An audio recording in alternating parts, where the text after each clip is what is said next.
நெல்லை மாவட்டத்தில் கடந்த 2 நாட்களாக பெய்த மழையால் தாமிரபரணி ஆற்றில் வெள்ளப்பெருக்கு ஏற்பட்டுள்ளது. அந்த காட்சிகளை தற்போது பார்க்கலாம்.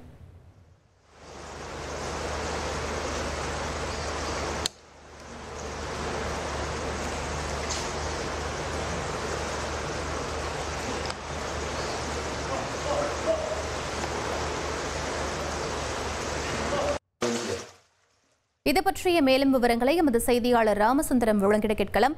ராமசுந்தரம், முழு விவரங்கள் என்ன பதிவு பண்ணுங்க. நெல்லை மாவட்டத்தில் கடந்த 2 தினங்களாகவே மழை விட்டு விட்டு கனமழையானது பெய்து வருகிறது. நேற்றைய தினமும் மலையடிவார பகுதிகள் மற்றும் மேற்கு தொடர்ச்சி மலைப்பகுதிகளிலும் நல்ல மழை பதிவாகி இருக்கிறது. இந்த நிலையில தற்போது தாமிரபரணி ஆற்றில் 2வது நாளாக நீர்வரத்து அதிகரித்திருக்கிறது. இதன் காரணமாக அந்த தாமிரபரணி ஆற்றின் இரு கரைகளையுமே தொட்டவாறு அந்த நீர்வரத்து சென்று கொண்டிருக்கிறது. ஏற்கனவே அந்த பகுதியில் குளிக்கக்கூடிய இடம் உள்ளிட்ட இடங்கள் எல்லாம் மூழ்கடித்து தாமிரபரணி ஆறு செல்வதால தாமிரபரணி ஆற்றில் குளிக்கவோ வேடிக்கை பார்க்கவோ செல்வதை தவிர்க்க ஏற்கனவே மாவட்ட நிர்வாகம் அறிவுறுத்தல்களை வழங்கியிருக்கிறது. தாழ்வான பகுதிகளில் இருக்கக்கூடிய அந்த பகுதிகளுக்கும் செல்ல வேண்டாம் எனவும் தொடர்ந்து அறிவுறுத்தல் வழங்கி இருக்கிறது. பிரசித்தி பெற்ற குறுக்குத்துறை சுப்பிரமணிய சுவாமி கோயிலை சூழ்ந்து தண்ணீர் சென்று கொண்டிருக்கிறது.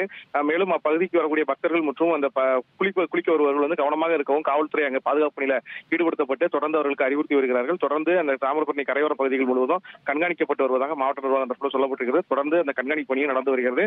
இன்றைய தினம் மழை இல்லாத போதிலும் கூட அந்த தாமிரபரணி நேற்று பெய்த மழை, அதாவது வயல்வெளிகள் உள்ளிட்ட இடங்களில் தேங்கியிருந்த தண்ணீர் தற்போது காட்டாற்று வெள்ளமாக தாமிரபரணி ஆற்றில் வந்து கொண்டிருப்பதால் நீர்வரத்து அதிகரித்திருப்பதாக அதிகாரிகள் தரப்பில் சொல்லப்பட்டிருக்கிறது. தொடர்ந்து கண்காணிக்கக்கூடிய பணியும் தீவிரப்படுத்தப்பட்டிருக்கிறது.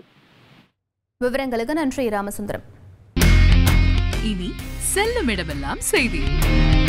தந்தை டிவியின் வாட்ஸ்அப் சேனலை ஃபாலோ பண்ணினா செல்ல இருக்கும் இடமெல்லாம் செய்தி. இதோ QR கோட் இப்பவே ஸ்கேன் பண்ணுங்க, ஃபாலோ பண்ணுங்க.